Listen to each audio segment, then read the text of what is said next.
This is the Nothing But Bucs podcast. Now, here's your host, TJ Reeves.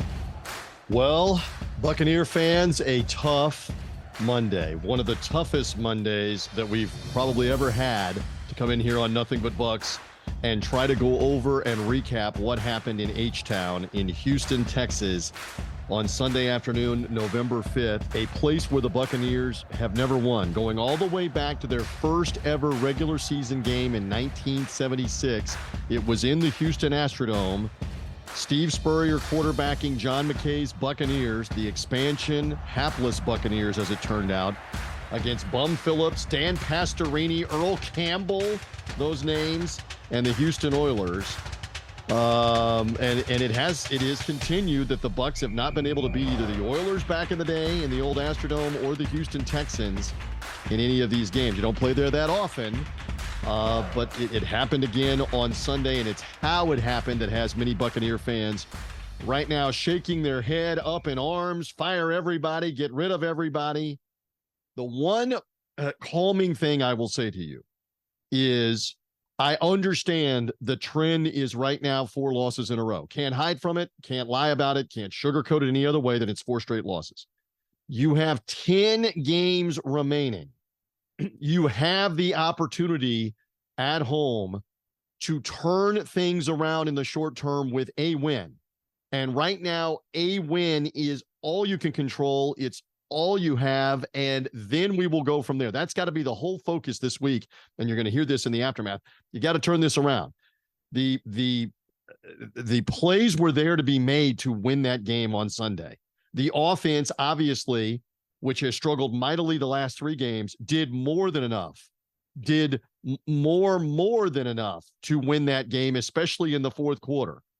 It's just that defensively, which has been pretty good most of the year, only had to be decent to be able to win this game with how well your offense played, and you can't put that together. I understand there's frustration, there's angst, but we're here to talk all about it. Anyway, I'll talk you through it. I'll give you some insight and analysis from the floor of NRG Stadium, which was alive and electric, obviously, in the fourth quarter of that game. Some kind of battle.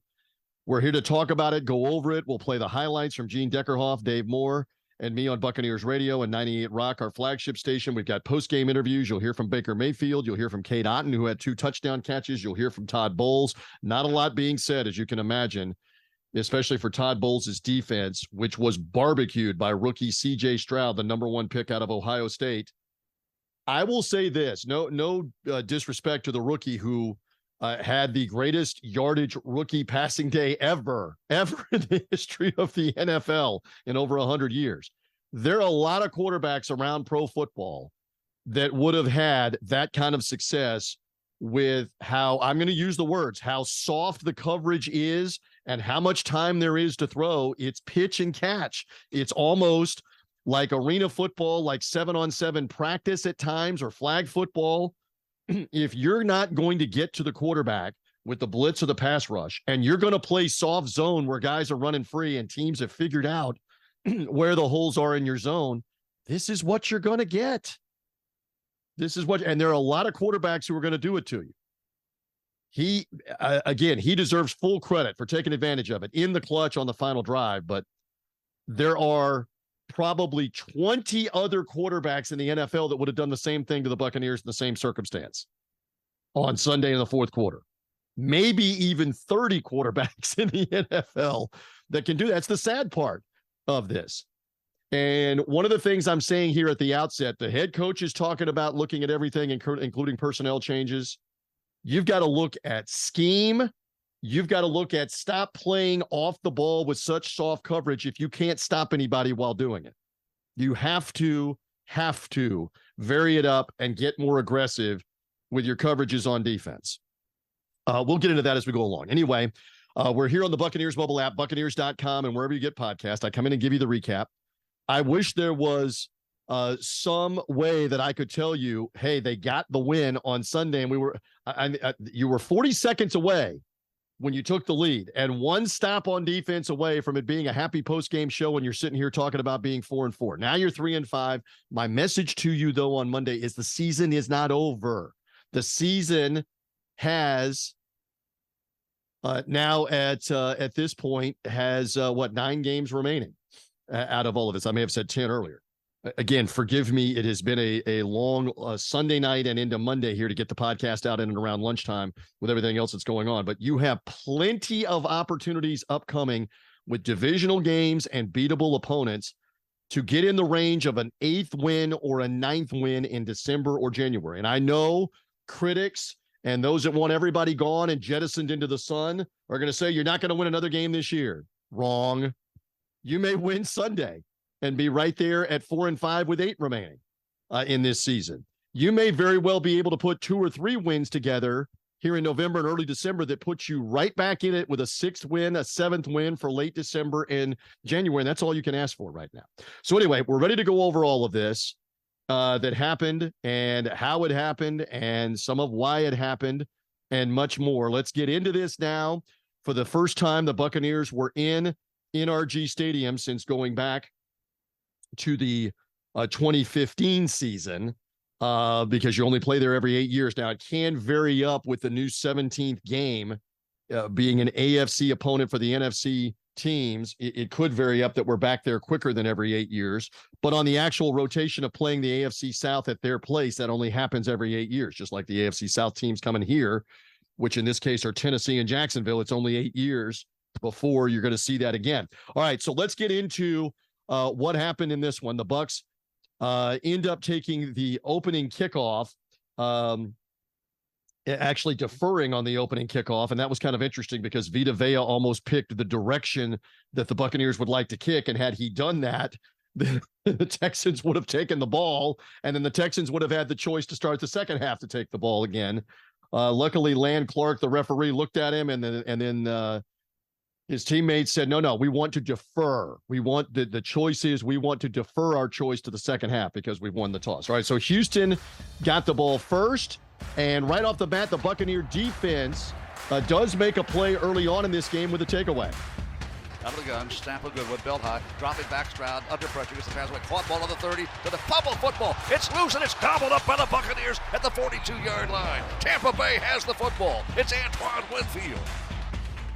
There is Levante David's 28th fumbled caused, which going into Sunday night's play is the most fumbles caused by any player in the NFL over the course of Levante's career among the active players. That's 28 of them now for him, leading Khalil Mack and others. So he punches that ball out, as we've seen him do time and again. That's his first forced fumble of the year. Antoine Winfield's 3rd recovered fumble of the year, which going into the late games on Sunday tied him for the NFL lead with 3 recovered fumbles. So the Buccaneer defense, Johnny on the spot, you would have liked to have gone and gotten a touchdown, but your initial drive stalled after you got that turnover, after you got that takeaway, and you had to settle for 3 points right here. Chase McLaughlin has made 12 of 14. The spot is down on the far side hash. The field goal is long enough and it is good. And Tampa Bay takes a very quick 3-0 lead a couple of minutes into the first quarter with that field goal. Again, these are the calls of Mean Gene Deckerhoff as the Buccaneers are able to cash in with a Chase McLaughlin field goal. And what a weapon that guy is to this point in the season, including with the distance kicks. Again, you were able to get the 1 first down, but then you had to settle for the field goal and the 3-0 lead. All right, so Houston gets the ball back, and this is when C.J. Stroud begins to go to work, and this was quick work. Only about 3 minutes off the clock, 7 plays, 75 yards, and it's a slant pass here. Here we go back to playing off the ball and playing soft coverage, and it burns you here down around the goal line. Devin Singletary back at running back. Pistol formation now. He's about 3 steps behind the quarterback. Looks that way, throws a hard snap. Caught ball, touchdown, Houston Texans. They fake the handoff to the running back, and Nico Collins with a hard slant toward the post makes the catch at the 1 and dives into the end zone. 6-3, Houston, just like that. Nico Collins for 14 yards and the touchdown, and it's a double whammy on the play because Jamel Dean is playing off the ball as the cover corner, and he hurts himself trying to make the play, ends up hitting his head on the turf. He was slow getting up, groggy. Concussion protocol says rule him out. So that's what happened. He would not return, and that kind of, I know how this works. I've done this long enough. This is my 19th season on the sideline. So part of that is going to change how you want to cover and when you want to cover.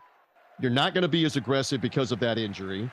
You still have other defensive backs, obviously, in Christian Izien and Zion McCollum to go out there and cover, but along with Carlton Davis, but it's going to change some of what you're doing. But obviously the Texans were on to what the Bucs were doing with soft zone, playing off the receivers, letting slant passes happen, deep ends happen against the zone where the Buccaneer linebackers and safeties just aren't able to make plays, and that would be a factor as the game went on.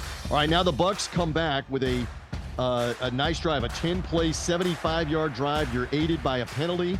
You get an unnecessary roughness hit on Jimmy Ward of Houston. Used to be a San Francisco defensive back. He forearms Baker Mayfield going to the ground, so that keeps the drive alive.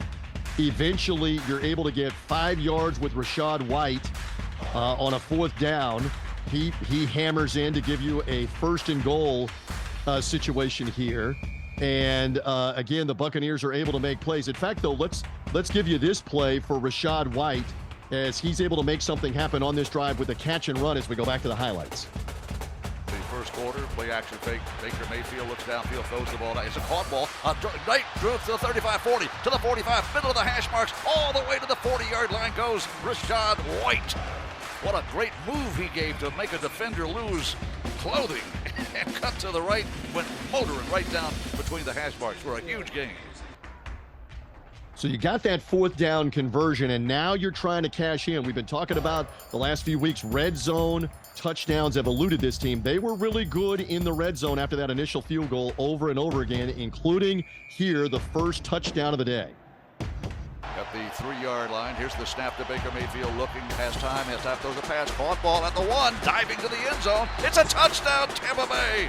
Cade Otton, the tight end from the right edge, makes the catch on a slant route. So the Bucs making plays on offense. They have the momentum going. You eventually move inside the red zone again. And one thing that we saw, you got a 3rd down completion to Rachaad White, again, making people miss. He picks up 9 yards down to the 1, and we saw the no huddle. Get right up on the line, keep the same defense on the field, and bang it in through the middle. And that's exactly what happened right here. First down goal. Huge third. Here's a handoff. Rachaad White. It's a walk-in touchdown by number 1. Rachaad White. Boy, he's the main reason why we scored this touchdown, too. A couple of big plays. That touchdown makes the game 17-7 at that point. Give credit where it is due to the offense, cashing 2 red zone TDs in, and now you're fine. You're on the road, you're up 10. It's the first time you've had a double-digit lead of any kind, especially on the road, since the New Orleans Saints game back on October 1st. So you're in good shape. Now the Texans do get a field goal drive on their own. They're able to march and get back into scoring range on a 10-play, 42-yard drive. They get the field goal, and then Fairbairn, their kicker, ends up injuring himself on that field goal late in the first half. That would become a factor for later on in the game.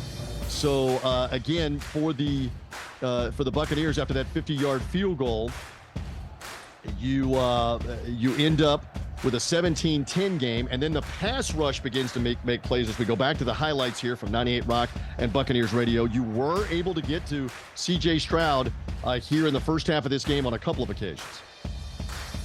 Here's the snap, belt high. Stroud dropping, looking, flush. He's sacked at the 12-yard line. Sacked at the 12-yard line. Elijah Cansey. Just relentless going after this quarterback, in a huge sack by Cansey, and a guy that's very seldom sacked, C.J. Stroud. 13-yard loss on that play, as Mean Gene was calling it. Cansey, the rookie #1 pick out of Pitt, showing up large on that sack. That was not all. Again, occasionally the blitz was able to get through, including in this instance. And they're ready to work from midfield. Moving right to left. Here comes pressure. Tackled by Devin White. A linebacker blitz. You were asking about why aren't we blitzing a little more during that last time out, Dave. There was Mr. Blitzer himself, 45 in your program. And Devin White just absolutely clobbered Stroud. He had nowhere to go. Devin White comes up with that sack, and the end result is the Texans get no points at the end of the half, and you have a 17-10 lead. I know I talked with Todd Bowles coming out of the locker room and the coach. I said, what's done well in the red zone? And he said, hey, we've converted on third down, and we went with that no huddle. That's something that we've been working on. Get up on the line, keep them in the same defense, and hit them with a read option play where Baker Mayfield's got the choice of the give through the middle or keep it. And it worked well with Rachaad White down there on the goal line late in the half, and would work well later in this half. All right, so Bucs get the ball first, start the second half, and go on a nice drive. They're able to move 42 yards on the opening drive and move into scoring range. McLaughlin kicks his second field goal of the day, and the game is 20-10. So again, you're back up by 10 points after trading the field goals. Now, we had noticed at halftime in the warm-up right before the start of the second half that former Buccaneer running back, how fitting in the Buccaneer lore that these things happen, former Buccaneer reserve running back Dare Ogunbowale, who is a talented running back, pass catcher, returner, he's warming up, kicking extra points and kicking field goals. Well, this would be a factor in the second half because Fairbairn, the kicker, is hurt. And we could tell that Ogunbowale was comfortable at around a 25 to 30 yard kick, that he could get that through the uprights, get it across the crossbar. Anything beyond about 30 yards, including an extra point, which is beyond 30 yards, was going to be a real risk. And the Texans knew this too. But they had him warming up just before halftime. So the game is 20-10. You saw that going on. It would be a factor for later in the day. And this is where I know Buccaneer fans are irate. This is where the big plays began to happen against the defense, including right here. 12:32 to go. Play action fake by Stroud. Looking, wants to go deep. Those at deep near side. A caught ball to the 50. Near sideline. Tightrope down the sideline. To the 25, to the 20, to the 15, to the 10. And into the end zone for a Houston touchdown. 75-yard strike to Noah Brown. So that long pass to Noah Brown, which covered about 30 yards in the air, ends up being a 75-yard touchdown. And I'm going to name the name here. Ryan Neal in deep safety has just not been very good for this team. And the coaching staff acknowledged that because they were repeatedly putting him on the bench on 2nd and long and 3rd and long for D. Delaney, the reserve safety. Here he's in the game in a first down situation. And it's honest, watching the replays, he's back there as one of the last lines of defense in deep safety and takes another bad angle, doesn't get Brown out of bounds at around the 35, where you're going to have a chance to reload and stop the Texans, maybe get a takeaway, maybe hold them to a field goal attempt, which they probably weren't going to do. Instead, Brown gets all the way down the sideline because Ryan Neal doesn't get over there and doesn't get him out of bounds as the deep safety. Doesn't make the tackle, doesn't make the play. And I'm not going to belabor this because, again, it's the official Buccaneers podcast, but you're going to hear the coach say after the game that you've got to look at if guys can't play the scheme and can't do what we need them to do, you got to look at personnel changes. You got to look at everything being on the table. This is one of those changes right now because that's somebody that is in last line of defense. You're in the back. You're in the 3rd level of the defense. You've got to make sure that play does not become a 75-yard touchdown. You have to, and yet it did. All right, so the Texans are right back in the game at 20-17. The Bucs get the ball back. They're able to move it a little bit, but the drive stalls out. Rachaad White is stuffed, and then Baker Mayfield scrambles and gets a yard, and that sets up this. Chase McLaughlin, what a weapon. Coming over to this team as a free agent, had been on several other teams, kicked with the Colts last year. How about this kick, which it once again gave you some momentum and some points back from a long way away. McLaughlin from the far side hash on the chalk at the 45-yard line. Good snap, the spot down, the kick is airborne. It's long enough, it is long enough, and it is good again. What a weapon that's Chase McLaughlin had. 55-yard field goal. And the Buccaneers lead by 7 again, 23-16. 55 yards from McLaughlin on that one. 4th kick of 50 or more already this year. Connor Barth, by the way, has the Buccaneer record of 6 kicks of 50 yards or more. My thanks to our buddy Paul Stewart of BuckPower.com, who's always energizing me with the stats. He was on that one right away. So now, again, you would rather have 7 points, but you get the field goal, and you're right back up at 23-16. Let me go back a step and remember that the Texans on their touchdown didn't try the extra point. Went ahead and went for 2. They had that mentality. DeMeco Ryans, their first-year coach, their offensive coordinator, If we're scoring, we've got to look to go for 2. Because even on the 50-50 proposition that it usually is, if you don't make the first one and you get the second one, that's like 2 extra points anyway. So they started going for 2. They didn't make it. So the Buccaneer field goal keeps it a 7-point lead at 23-16. But here began the problem that has plagued this team going back to Jared Goff sitting in the pocket and having all day to find people against the zone defense. Desmond Ridder in Atlanta really didn't take advantage of it as much. They did in some key spots. But, I mean, Josh Allen, on the Thursday night game for the Bills, same thing. Hanging in the pocket, moving around, keeping plays alive, and finding people wide open in the zone. And the Buccaneers' zone defense let them down again on Sunday big time, including Stroud putting them back in the end zone right here with the rookie Tank Dell. Here's the running back, sidecar left shotgun, good snap, belt high, looking Stroud. Stroud throws to the right in the end zone. Caught ball, touchdown, Tank Dell. That's a 29-yard touchdown for Dell, a Houston Cougar college player as a rookie, coming in and making plays for the big team, for the NFL team in the same town. And again, they went for 2 and did not make it. They were stopped on the 2-point play. So you're up 23-22, and you got the feeling here this is going to be a wild second half, standing down there on the field because there's scoring going on every which direction. Can you get touchdowns? Are you able to get in the end zone and get touchdowns? The Bucs unfortunately go 3 and out and end up punting, and then back come the Texans again, making plays and eventually get down in the red zone. Give Stroud credit because he made the correct throws. He eventually found the tight end Dalton Schultz from 9 yards out. They get the touchdown, and they also got the 2-point play in this instance. And so that now makes the game 30-23. And for the first time since all the way back in the first half at 7-3, you find yourselves down in this game. But the Buccaneers weren't going to quit, and give Baker Mayfield a lot of credit with all the criticism around him, with people saying what's wrong with Baker, bad Baker, happy feet, looking at the pass rushers. He began to click, especially in the second half of this game, especially in the fourth quarter of this game. Baker making the right throw, making the right read over and over again. Gutsy play after gutsy play. So you get the ball back, and you're down at this point 30-23, and it doesn't take long to make a couple of plays. Cade Otton gets a 9-yard catch over the middle, and then you air one out here for Mike Evans, a deep shot, as Gene called it. Hands the ball, the play action fake, dropping, looking, throws the ball deep downfield toward Evans, makes the catch, falls into the end zone. It's a touchdown, Tampa Bay. Mike Evans falling down into the end zone, makes the catch. 54-yard bomb by Baker Mayfield. He thinks just scored a touchdown. After review, the runner is down by contact at the 1-yard line, first down. Tremendous catch for Evans. He was in stride, making sure he made the catch. Again, they reviewed it, as you heard in the review, and ruled him down. And I thought Dave Moore made the point right away, and we saw this on the replays. The NFL doesn't know what a catch is anymore. I mean, it's point blank. They talk about things, and then they don't follow things. That bobbling a ball is not possession of the ball. All right, so Mike Evans is in the process of making the catch, and he's bobbling the ball while he's touched.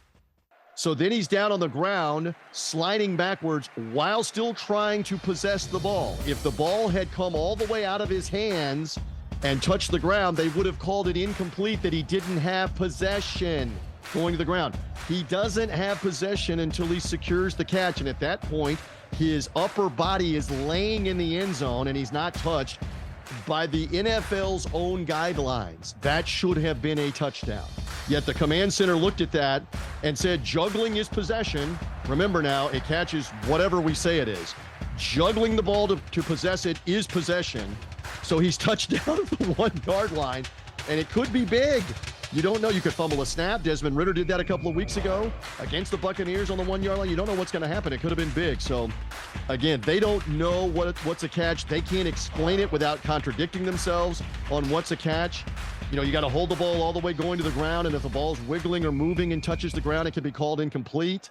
Evans did a really good job on the fly of securing that 54-yard play down to the 1. It ends up being a 53-yard play once they reverse it and don't call it a touchdown. But immediately the Bucs are right in the end zone again. They hurry up to the line and say, okay, that's it. Get up to the line after the review. and this happens. Shotgun look now. 2nd and goal from the 1-yard line. Hand the ball off and up the gut goes. White, he's got it. Touchdown, Tampa Bay. Rachaad White's got his 2nd rushing touchdown of the day. First multi-rushing touchdown game for Rachaad White's career for the 2nd-year player out of Arizona State. And again, he had his best game overall, making catches, making runs where people would miss, hitting the holes, scoring down to the goal line. So now you're right back in this at 30 apiece. The Texans get the ball back. The Texans go on another drive. Again, you're playing soft zone here for a lot of this drive. I know Jamel Dean is hurt. I'm not going to make excuses here. I again repeat what I said at the beginning of the podcast. At this point, you've got to play more aggressively and blitz more because we're seeing dropping 7 or 8 back in coverage is not producing results. If the quarterback has time to throw, he's finding people in the zones, and the Bucs are confused in the back 7 on who has who. The tight end is killing them over the middle. Receivers on a delay are killing them across the zone over the middle. Out routes in the zone sitting down are killing them. You got to play more aggressive. I'm not saying you play man-to-man exclusively, but it just seems you've got to work more in. What do you have to lose at this point when you've seen what Goff did to you, Josh Allen did to you, and now Stroud on Sunday did to you? That's one of the adjustments that it looks like it has to be made on that. Again, they get in the end zone on the touchdown. Or actually, they don't get in the end zone here. This leads to the play, and we've been talking about this. In a 30-30 game, the drive stalls, and they line up for Ogunbowale's field goal attempt. Again, this is the backup running back right at about the fringe of where he could kick it. 29-yard total leather. The ball is airborne. It is good. And Dare Ogunbowale just Ogunbowale a 29-yard field goal. My goodness, the crowd erupts. Don't blame them. 33-30. Texans retake the lead. So now that field goal puts Houston up at 33-30. The crowd roaring. Ogunbowale deserves a lot of credit as the emergency kicker for being able to knock one through. He also kicked off fairly decently in this game. All right, Buccaneers are not able to get points and are forced to punt and pin the Texans back in with about 7 minutes remaining, but the defense held Houston in. They got a penalty. Here was the stop that you needed to maybe give you a chance to win this game, including Shaq Barrett here. Stroud awaits the snap, shotgun look, looking up the middle, under a little. Ball knocked away. It's knocked away. A sack and a strip. Who come up with it? Looks like the Texans may have recovered, but it'll be 4th down. Barrett credited with the sack fumble in that instance. The fumble caused. Again, the offensive lineman recovered it for Houston. They have to punt away, and now the Buccaneers go on the move. A gutsy drive here in the final 4 minutes of the game, final 4.5 of the game. You're able to scramble with Baker Mayfield on a 4th down. We don't have that highlight to keep the drive alive on 4th and 2. And then you move into scoring range, finding Rachaad White with a catch, and then eventually you find Trey Palmer over the middle on what was truly a wild play. Evans in the slot to the left, the snap, belt high, looking.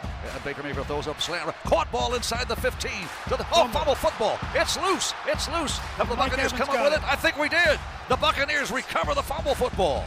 And Mike Evans was Johnny on the spot, recovered, we think. Okay, a lot happening as Gene and Dave called it there. This play, I had a great look at it. I was parallel with the play down on about the 15-yard line. Palmer makes the catch. He's hit from behind.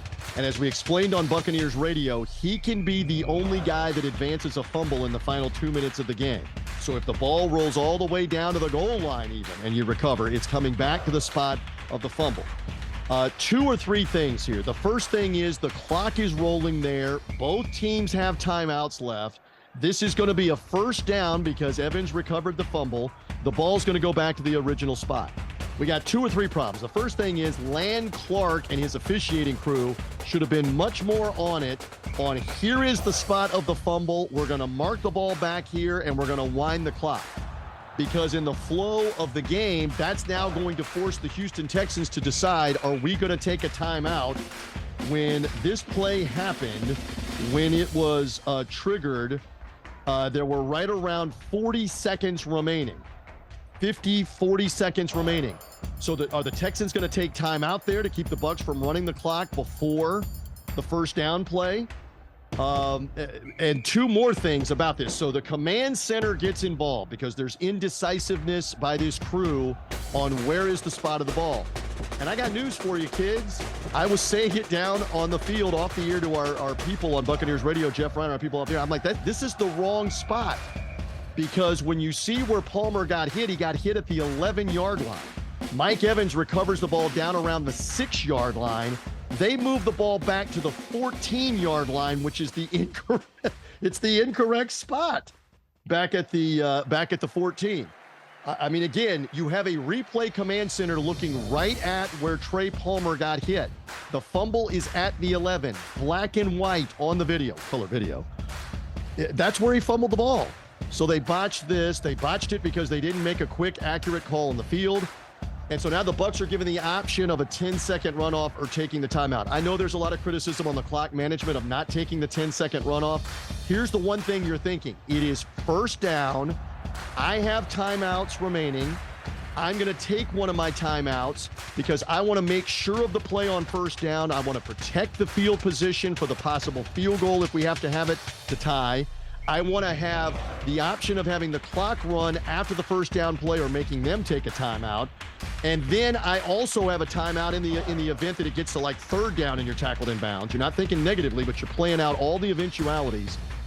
So I understand where the play was, okay, don't let the 10 seconds go off the clock. We may need that 10 seconds for the touchdown to win the game, especially now that they've marked the ball at the 14-yard line and you can get a first down at the 4-yard line with new set of downs and burn the clock down. So all of that is going on at once. And then eventually it doesn't matter because on the first play after the review and after the Buccaneer timeout, it's this. To Baker Mayfield, low snap, dug out by Mayfield, throws toward the end zone, caught ball, is it held on to? Is it caught? It is a cut. Cade Otton, touchdown. Cade Otton takes the seam route over the middle. He held on to it, and the crowd booing and thought he had dropped the ball, but Otton hanged on. And the Buccaneers have taken the lead with 46 seconds to go. Money throw from Mayfield to Otton. You're going to hear Cade Otton talk about that touchdown coming up in our post-game interviews that we have for you on Nothing But Bucs. First multi-touchdown game of his career. Remember, he caught the clutch touchdown to beat the LA Rams in the final seconds from Tom Brady last year down around the goal line. Now he's got this touchdown in the final 40 seconds or so in Houston. That is the potential game winner, 14 yards out. Extra point, very important, is good because now that puts you up by 4 and the Texans have to have a touchdown. And I get the venom and I get the vitriol on what happened next because you're allowing Houston to complete a couple of throws. Stroud, again, is up over 400 yards at this point. And you're still playing the soft zone, keep it in front of you. You let them get to midfield, and then you're playing soft zone again. Right in front of me, he fires to Tank Dell, the rookie, who makes a great catch on the sideline, but they knew exactly where to attack the soft zone. Go right behind the initial defensive back in zone, and there are holes in the cover 2 on the sideline. They knew that. They attacked it, and Dell ends up getting a huge catch of 26 yards and out of bounds with 10 seconds left in the game, and that leads to this killer play at the end. Running back in motion to the right. That's Boone to the left. Dropping Stroud, pass toward the end zone. It's caught! Touchdown Texans with 5 seconds left.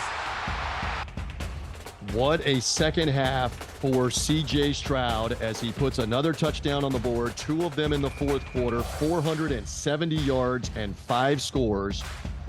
And the Tampa Bay Buccaneers see a victory just slip through their grasp in the final seconds in Houston. An incredible fourth quarter, back and forth fourth quarter with huge plays, ends with the Bucs not being able to get one more stop. Unfortunate because you had it right in front of you to get that stop, get the win, be right back at 4-4, but it does not end up happening. And Houston, with an incredible win for them, gets the 37-33 victory. Most passing yards ever by a rookie quarterback in NFL history. It is the first time ever for a rookie to have a 400-yard, 5-touchdown pass game. That's never happened. You might be able to fool somebodies on that trivia question that the likes of Dan Marino or Tom Brady or Peyton Manning as rookies, the great quarterbacks, Joe Montana, Troy Aikman, Drew Brees, any of them. Pick one as rookie QBs, Donovan McNabb even in the present day, or anybody else. No other rookie quarterbacks, Andrew Luck, any of them. Cam Newton, 400-yard pass day and 5 touchdown passes in a day. That is what happened. Bucs got the ball and tried the lateral, throw it all over the field. The Cal Stanford play, which, by the way, it's the 40th anniversary of the Cal Stanford play coming up in college football. Not able to make anything out of that. The Texans end up recovering the fumble, and they have won the game on Sunday, November 5th, 37-33 in comeback fashion after trailing a couple of different times by 10 points. After trailing by 4 points in the final 40 seconds, Houston is able to get the victory. So when this game was done, we went inside the Buccaneer locker room. Obviously, a very quiet locker room. Some guys upset, as you can imagine, especially the defense that got shredded. C.J. Stroud throwing for over 330 yards in the second half of the game. No answers, really, for that. We went first to quarterback Baker Mayfield. Let us not forget that he played really well, especially in the fourth quarter with the game on the line. Here was our conversation on our Hooters postgame show.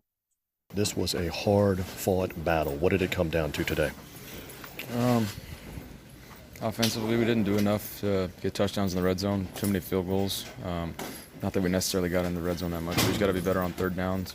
Some penalties that knocked us out of some good spots to be able to convert on some shorter distances. So for us, it's we had more touchdowns today. We played better. We ran the ball better, but it still comes down to the little things. I know everybody's gonna say, they scored less, but here's the thing: we should have had more touchdowns from the beginning. So we have to be accountable with that. And so it comes down to it's kind of the same message. There was improvement offensively, but it's still not good enough for us. You took the lead on the touchdown pass to Cade Otton. Describe that play, if you would. Yeah, got into an empty set. Had Mike and Chris over in the slot in the boundary, and they had a one-on-one with Cade down the middle with the Mike backer. So it's a matchup that we liked, and Cade ran a great route. Just tried to give him a chance with the ball, and he made a good play. C.J. Stroud ends up throwing for 470 yards and the game-winning touchdown. How much do you just have to credit the Texans? I'll tell you what, he's impressive as hell. He doesn't look like a rookie by any means. He looks like he's got complete control. He didn't flinch, and so hats off to those guys. This guy's he's developed very quick, and so I think he's going to have a hell of a career. But he had his good stuff today, and we didn't have ours. And finally, for this team, you've been through a lot. You just got to regroup. You got to regroup and get ready to go back home, right? Yeah, got to hit the reset button. Going to have to build off this film offensively. And here's the thing, it's just you got to stick together as a team. There was improvement overall for us offensively, and we're going to have to carry that mindset and show up next week ready to work again. And there's no excuse. There's no other way around it. Just show up ready to work and do our part, and good things will happen. Mayfield finishes 21 of 30, 2 touchdowns, 265 yards, did not have an interception, and again, a fourth down conversion with his feet. Money throw to Cade Otton where only he could make the play on the go-ahead touchdown. Offense did more than enough to win this game with 37 points, with multiple touchdowns. Heck, you basically didn't have 37 points in the previous. You had right at 37 points in the previous 3 games. You got 37 points on Sunday. That's more than enough to win. And we know that the head coach was not happy about this when it was over. So here was the chance to talk with him about what went wrong, especially defensively in the second half. What a battle. 4 touchdowns in the fourth quarter, 2 by each team. Obviously, the Texans get the final one to win the game. What are your thoughts immediately after this one, as it was a hard-fought last-second game? Great job by the offense getting the lead defensively. We let the offense down as a defense, and certain guys got to learn how to play better or we have to replace them.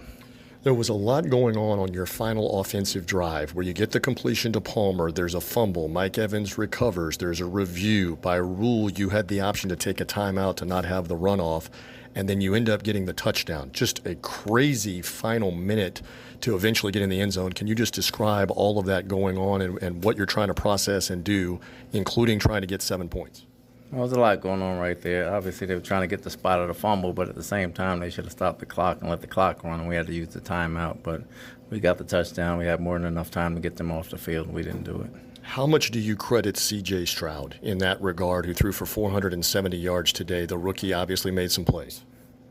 He played good ball. At the same time, we didn't play good defense. For your team right now, you did a lot of things well. I know we just talked to Baker Mayfield a little while ago, and he said, hey, there are things that we still need to improve on, but we saw points today. We made some things happen. What can you build on, even in a tough loss like this, as you get ready to go back home? Offensively, you can build on some things that you move the ball on the ground and in the air. Defensively, we go back to the drawing board. You had Jamel Dean leave this game with what we were told was a concussion. Do you have any further update on his situation right now? Not at this time. And now you get ready to go back home and play the Tennessee Titans. As you just alluded to, you've got to try to put this behind you. You've got to try to improve in certain areas, right?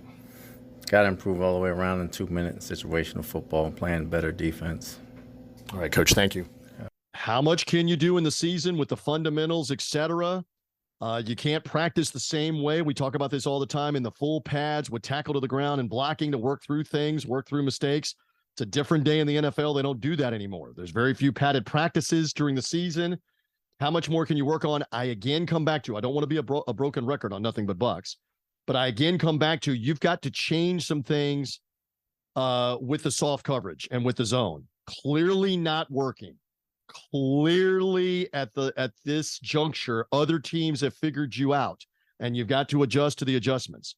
You've got to come with more aggressive coverage. I know Jamel Dean has the injury that we were mentioning with the coach. He's in concussion protocol. We don't know about his status till later this week if he clears it with Tennessee. If not, you're shorthanded to a degree with defensive backs, but getting up and playing the press coverage more of the time seems to be worth the risk at this point, because sitting back in coverage is getting you torn up by quarterbacks, which is what I've listed. A couple of other things, too, here. We're going to hear from Cade Otton here in just a second. It's a complimentary game because the defense did more than enough to hold Atlanta down back a couple of weeks ago, and the offense can't get in the end zone. And Baker Mayfield threw a key interception, and then they could not get in the end zone and had to kick a field goal late in the game. Instead, you would have been up by 4, forcing Atlanta again to go get a touchdown. You can make the argument, okay, would the defense have stopped them? But you didn't get a touchdown in the Atlanta game on either of your final 2 drives that you needed. You got those touchdowns in Houston. So it is a complimentary game, but this time the defense unable to stop the Texans. Again, Stroud, 30 of 42, 470 yards, the 5 scores. They had 3 receivers over 100 yards. Dalton Schultz, Noah Brown, most of it was on the 175-yard catch, and Tank Dell as well with 114 yards. Just a frustrating day. Let's go and hear on the Hooters postgame show from Cade Otton with the multiple touchdowns when this game was over with Sunday in Houston. What a wild game and a wild fourth quarter in particular. Let's go back to the play that you gave the team the lead on, which is the touchdown with about 45 seconds or so left. Describe the play, describe what you did. Yeah, we were able to see the play before there was a stoppage there, and so me and Baker talked to each other and saw that I was going to be one-on-one with our linebacker, and it's a great ball by Baker, and yeah. Was this a game that, as it developed in the fourth quarter especially, there was almost a feeling whoever has it last is going to win? Is that kind of the way this was shaping up? I think just when we were on offense, we had the mentality that we're going to score no matter what happens, and we had faith in our defense. Their offense just did a great job today, and I just think back to some drives, some plays earlier in the game where we needed to do our job better on offense. So it's a team effort, team game. It always will be, and we got to get better on offense. That's the biggest thing I'm thinking about. As Baker said to us just a little while ago, 37 points is a lot better. You got some touchdowns, but at the same time, you didn't get the win. Still, what can you build on getting in the end zone as you did 4 times today? Yeah, I definitely think that is an improvement from earlier in the season, the last few weeks specifically. But just being consistent now is going to be a challenge to us. Like I said, I'm just thinking about some drives where we just had to get things going a little more, and we shot ourselves in the foot a little bit. So, we'll watch the tape. Got to improve on it, and I know we will. Otton led the Bucs, 6 receptions, 70 yards. Again, first multiple touchdown game of his career. Mike Evans, by the way, officially 87 yards in the game, goes over the 11,000-yard mark. He is the first Buccaneer receiver to ever get to 11,000, just continuing to exceed his own records. First guy to get to 9,000, 10,000, 11,000 yards. He's also passed Joey Galloway, former Buccaneer, among other teams, on the all-time receiving yards list. And I want to say there's a list of like 15 guys that have 11,000 yards receiving and at least 85 touchdown receptions. And Mike Evans is now part of that as well. He would trade that, though, those stats for a win on Sunday, coming back home from Galveston, Texas, about 50, 60 miles away from Houston, a former Texas A&M Aggie, but Buccaneers not able to get the win here in this one. All right. Look, I know there's a lot of angst. I know. First of all, let me address this too. Everybody's talking about worst loss in Buccaneer history, most humiliating. Prisoners of the moment. I understand you're prisoners of the moment. But again, you lost a playoff game to the LA Rams in January of 2022, where you had a 21-point comeback and you allowed Matt Stafford to throw a 60-yard pass right down the middle of your defense in the final seconds of a playoff game, and then let a kicker who you had released previously, Matt Gay, kick the game-winning field goal to beat you in a playoff game. There have been crazy finishes. There were two crazy finishes for the positive last year that the Bucs probably had no business winning that Rams game in the regular season last year, with a drive with no timeouts left, and it culminates with Cade Otton catching the winning score in the final seconds of that one. You then played a Monday night game where you're awful for the most part on offense until the final seconds of the game. And again, Tom Brady leads you on a drive, just like C.J. Stroud, the GOAT, leads you on a drive and completes one to Rachaad White in the final seconds to beat the Saints. So you've had good and bad with this in recent years. And I know it's frustrating, but stop it with the worst loss ever, the biggest collapse ever. The Bucs have had other collapses where they've blown 21-point leads. They blew a 28-point second half lead one year to the old St. Louis Cardinals in a collapse. Defenses have been lit up in the past. This is a bad past for the Buccaneers team. A lot of it is bad. You've seen Matt Ryan for the Atlanta Falcons do it to two different coaching staffs teams, where the Falcons are up 35 or 40 points in the first half of the game against Raheem Morris's Buccaneers in his final game in 2011, and against Lovie Smith on a Thursday night. You're down 5 or 6 touchdowns in the first half of the game. So when you're talking about worst defensive performances, just keep in perspective, these things ebb and flow. And the defense has been good at times this season to help you get wins earlier in the year. Get stops and get wins at Minnesota. Get stops and get wins at New Orleans, where you dominated the Saints in the second half of that game in their building. Let's see if they can regroup. Let's see if the scheme changes some. And, I know there are some guys, in the secondary. Carlton Davis is one of those guys. You're paying him a lot of money, and it's his receiver getting by him in the zone defense. We'll see what the coach means about accountability and what's going to get done defensively to change things. You will have the Tennessee Titans coming in here. It's interesting that that's the former Houston Oilers. We were talking about Houston. They moved to Tennessee back 25 years ago. Moved into Nashville, played in Memphis actually the first year as the Tennessee Oilers, then became the Tennessee Titans in Nashville. They come in for the first time in 8 years here to Raymond James Stadium.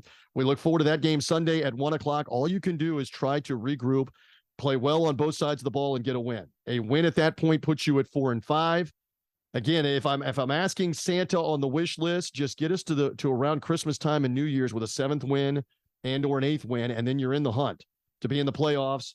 Can the Buccaneers, with a lot of veterans, turn this thing around? A coaching staff that's also got to get it together for a full game together on both sides of the ball.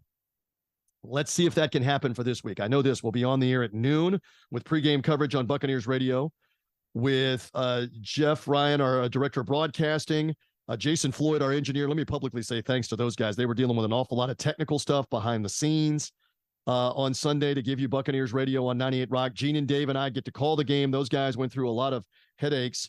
The Sorrentino brothers, Michael and Chris, thank you for all the help, because those guys were scrambling. There were times where we were not able to hear the broadcast down on the field because of technical problems. There were technical problems as well after the game. We persevered through it. It's what we do on Buccaneers Radio. And hopefully you didn't notice much of a difference in the product as it was. And of course, we give you the recap podcast here with the highlights and the interviews. Thanks also to Derek DeBose helping me with the highlights from iHeartMedia. John Momola and his group. Ronnie Night Train Lane, Pat Donovan is part of the Buccaneers radio coverage. Ronnie and Pat are on the pregame coverage on 98 Rock. The local pregame show will begin at 10:30 a.m. Our network coverage begins at noon. Will Levis, the new quarterback, the second-round pick from Kentucky, won an early game, lost on Thursday night to the Steelers. We believe Levis is the quarterback. Coming in, DeAndre Hopkins, Derrick Henry.